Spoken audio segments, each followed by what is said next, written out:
Okay, good question here. He says, if I use a tool like Hangout Millionaire, this guy's been asking a ton of video questions, which is great. This is how you do it, man. Mayank, I don't know if I'm saying your name right. That's why I avoided it.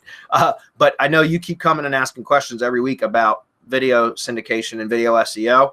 And that's awesome, guys. That's how we've got members in the mastermind that just came every week, like Muhammad. I always use him as an example, who just asked questions on Hump Day Hangouts and built his business by getting answers from here, and I'm sure other places as well, but built his business to the point where he could come join the mastermind, all from these free Hump Day Hangouts, guys. So I appreciate you coming and asking questions every single week consistently about YouTube, SEO, and building your YouTube business, because that's, I know eventually I expect to see your ass in the in the mastermind. Okay. Anyways, he says, if I use a tool like Hangout Millionaire to upload the same video to different YouTube channels, is that safe enough, or do they need to be separate YouTube accounts? Okay, it's a good question. However, remember what we talked about, within the past few webinars, Hump Day Hangouts, specifically about protecting yourself, right?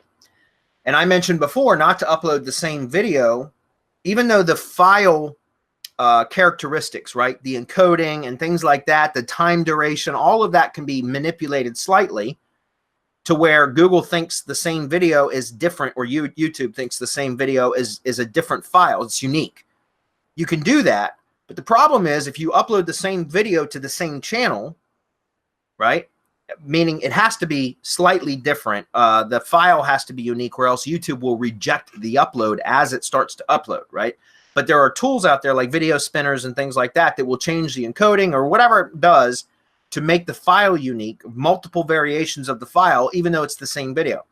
The problem with that is you can get away with it on the YouTube channel, but if a competitor or a manual reviewer decides that or discovers that, then they, a competitor can report the channel, which will, for spam, which will trigger a manual review, and your channel would get terminated, and you'd lose all of those video assets. Okay, you already knew that. We've talked about that. So the next question that you have now is, okay, I understand I can't upload the same video to the same channel, but what if I upload the same video to multiple channels, different channels, but under the same Google account?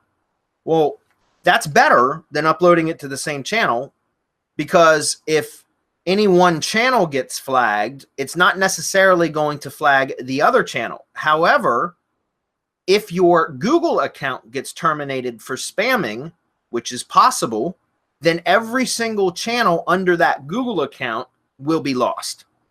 So that's why I recommend, guys, for these kind of these types of spam campaigns, that you mitigate your risk. You reduce it as much as possible by spreading your videos out on individual channels as much as possible. Now, I'm not saying if you have 100 videos and it's the same video that you need 100 YouTube channels. That would be ideal, but that's difficult to do.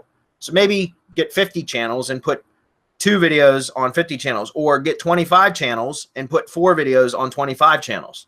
Does that make sense? Because now if any one of your channels get terminated, you're only losing that number of videos on that one channel. You still have all the others. And if you have them in separate Google accounts, it's not going to affect the other Google accounts. However, if you have multiple channels suspended under one Google account, it's very possible that Google will terminate that Google account entirely, which means you'll lose everything. Which is why I don't recommend that, guys. You guys think about it. I know it seems like, guys, we play a cat and mouse game all the time with Google. The problem is if we always talk about eggs in baskets. If you put all your eggs in one basket, or you put all your eggs in 5 baskets, but you're carrying all 5 baskets with one arm, right, which would be the same as multiple channels under one Google account, and Google comes and smacks your arm, you're going to lose all those baskets. Or if Google takes your basket away, you've lost your entire business, right? So my idea is to take, if you've got 100 eggs, put 1 egg in one basket and have 100 baskets. Or, like I said, 2 eggs in 50 baskets. You get the point. My point is reduce your risk as much as possible. Make Google work for finding and eliminating all of your spam. Okay?